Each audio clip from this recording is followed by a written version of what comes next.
Everyone thought he had lost his patience. An elderly woman approached him in the street, speaking urgently, her voice shaking with emotion.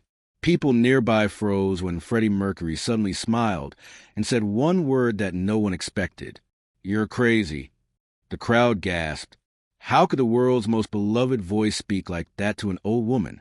But what happened next will reveal a truth so beautiful, so emotional, and so deeply human that everyone who witnessed it would never forget the moment. Before this story ends, you'll discover what the woman had whispered to Freddie, why he chose those exact words, and how that moment changed both their lives forever. This is not a story about insult. It's a story about connection. Before we begin, make sure to subscribe, like this video, and turn on notifications so you never miss our emotional stories about Freddie Mercury. The sidewalk outside the theater was packed with noise and movement.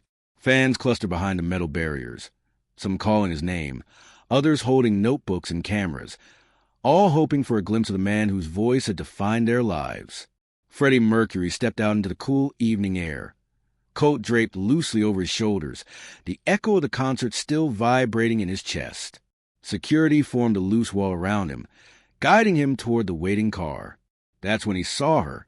She stood just beyond the barrier, an elderly woman in a faded blue coat, her gray hair tucked carefully beneath a knitted hat. Her eyes were bright and urgent, searching the crowd with an intensity that made Freddie slow his steps. "Freddie," she called, her voice trembling but strong. He stopped. The guards hesitated. She leaned forward, gripping the rail. "Please, I need to speak to you." The people around her tried to quiet her, embarrassed by the disruption, but she shook her head and kept calling his name. Freddie studied her face. There was no obsession there, no hunger for attention, only something fragile and fierce. He motioned to the guards. "Let her through." Murmurs rippled to the crowd as the barrier opened and the woman stepped forward, her hands shaking slightly as she approached him. They stood face to face now, the noise fading into the background. She looked up at him, tears already forming. "You don't remember me," she said. Freddie tilted his head gently. "Should I?" She nodded. "Yes." He smiled faintly. "Then I'm afraid that makes me a terrible person." She laughed through her tears. "No, it just means you've lived a big life." Freddie gestured toward the edge of the sidewalk. "Come, let's step aside." They moved out of the stream of people, the guards watching closely. She took a deep breath. "My name is Margaret." Freddie nodded. "Margaret." She reached into her coat and pulled out a worn envelope. "I wrote you this a long time ago." Freddie accepted it, feeling the soft edges of paper that had been carried too many miles. "Did I ever reply?" She shook her head. "I never sent it." Freddie raised an eyebrow. "Then how am I supposed to know what it says?" She smiled weakly.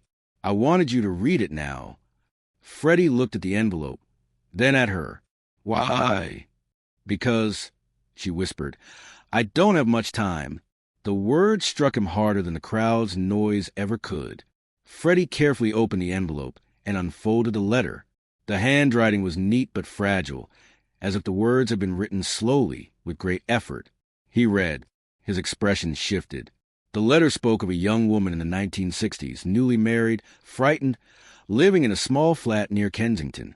It spoke of nights when loneliness pressed against the walls and the radio was the only voice in the room. And then Queen, Freddie's songs. Her words described how his voice became her companion when her husband fell ill, how she would sit by the bed at night, holding his hand, playing Freddie's records softly, believing the music kept him alive a little longer. Freddie swallowed. She watched his face closely. "I just wanted you to know, your voice was there when no one else could be." He folded the letter slowly. That's beautiful," he said quietly. Her lips trembled. "I had to tell you before I go." Freddie hesitated. "Where are you going?" She looked at the ground. "I'm sick. The doctors say..." Her voice trailed off. Freddie felt something tighten inside his chest. He stepped closer and placed his hands gently over hers. "Thank you for telling me." She squeezed his fingers. "I knew you'd understand." They stood there, Two strangers connected by a lifetime of sound and memory. A sudden voice interrupted them. "Sir, we really need to," a guard began. Freddie lifted a hand. He looked at Margaret again. And that's when she said the thing that made his heart twist. "There's one more thing," she whispered.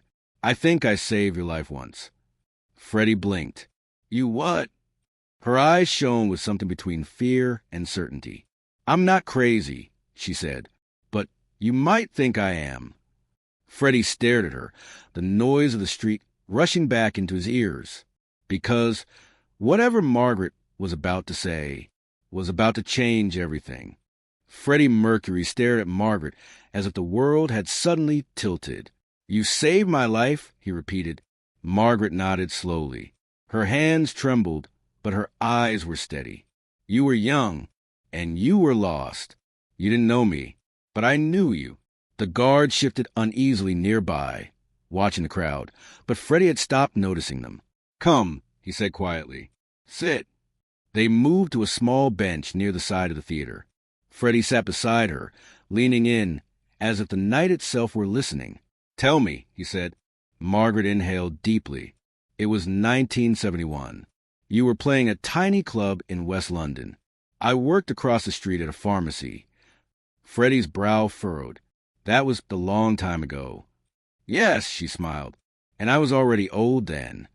She described stepping outside after her shift, hearing music spilling through an open door. Freddie's voice, raw, searching, filled with fire, had pulled her inside. "You were sitting on the floor behind the stage afterward," Margaret continued. "Your hands were shaking. You were crying." Freddie's breath caught. She leaned closer. "You kept saying you couldn't do it, that you weren't enough, that the world would never make room for you." Freddie stared at the pavement. "I sat beside you," Margaret said. "I gave you my sandwich and told you that the world was already changing because of you." His throat tightened. "I don't remember." She nodded. "Of course you don't. You were drowning." The memory stirred. A shadow of cold pavement, noise, fear, someone's voice cutting through the dark. Margaret touched his arm. "That night, you stood back up and went on stage again." Freddie closed his eyes. "And now," she whispered, "I only wanted you to know I never forgot." The street noise seemed distant now. Freddie looked at her and suddenly smiled softly. "You're crazy," he said. The word startled the nearby guards. A few people in the crowd gasped. Margaret blinked, then laughed. "I am," she said, "but I'm telling the truth." Freddie squeezed her hand. "That's why I said it." They sat in silence. But the truth she had brought him, and what he would do with it next, was only beginning, because the next morning, Freddie Mercury would make a decision inspired by an old woman's memory, a decision that would shock everyone around him. Freddie Mercury did not sleep that night. Margaret's words echoed inside him like a song he couldn't turn off. The small club in West London, the cold floor, the fear he once carried in his chest, the woman who sat beside him when he believed the world would never make room for him.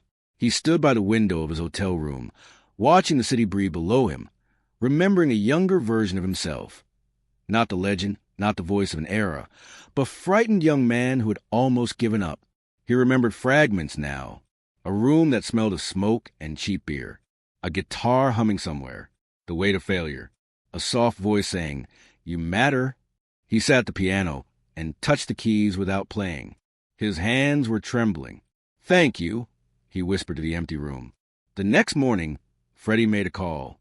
Not to a producer, not to a manager, to a hospital. He asked for the oncology ward. Margaret had told him her illness. He had not asked details. Now, he needed to know where she was. When he arrived, nurses recognized him, but he asked for no attention. He followed the corridor quietly, the scent of antiseptic and silence pressing around him. Margaret lay in a small room by the window, a scarf around her head, sunlight resting gently on her face. She smiled when she saw him. "You came." "I had to," Freddie said. They spoke for hours about her husband, her youth, the night she never forgot. Freddie listened the way he had never listened before, as if the world might vanish if he missed a word. "I didn't save you," Margaret said softly. Freddie shook his head. You reminded me who I was before the world. She closed her eyes. That's enough. Before he left, Freddie made a promise. I'll make sure your story isn't forgotten. She squeezed his hand. You already have. But Freddie was not finished, because the promise he made that day would pull him into a decision that would surprise everyone around him and expose the part of him no stage had ever seen. And the moment he would face next would test whether he truly believed the words Margaret once gave him. Freddie Mercury left the hospital that afternoon with the world weighing differently in his hands. Margaret's room, filled with soft light and quieter truths, had changed something deep inside him. For years he had lived between roaring crowds and blinding lights, but that small room with its fragile walls had reminded him of a promise he once made himself, a promise he had forgotten when the world grew too loud. He returned to the hotel and stood under the shower, letting the water run until the mirror fogged and the noise inside him softened. When he stepped out, he did not reach for the telephone. He reached for a pen. He wrote. He wrote about the boy on the floor of a club in 1971, about the woman with the sandwich, about the promise he never knew he made, about how a single voice can pull another human being back from the edge. That night at the concert, Freddie did something no one expected. Before the final song, he stepped to the microphone and said, I want to tell you about someone who saved me when I was young. The crowd fell silent.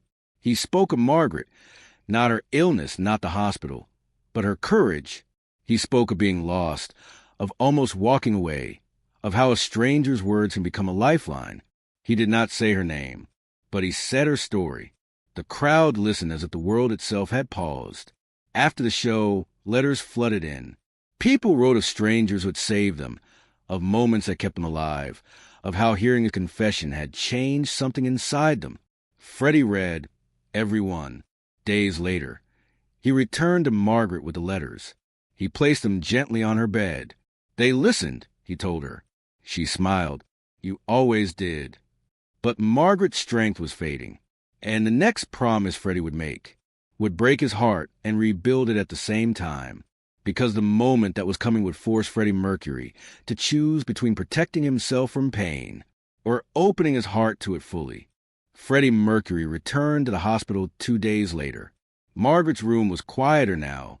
The sunlight still came through the same window, but her breathing was slower, softer, as if the world were gradually releasing its grip on her. The nurse smiled gently when Freddie entered and stepped aside without a word. They had learned to recognize the way he carried himself in that place, not as a star, but as someone walking into sacred ground. Margaret opened her eyes when she heard him. You came back, she whispered. I promised, Freddie replied. He sat beside her bed, holding her hand with the same care. He held a microphone before a song that mattered. For a long time, neither of them spoke.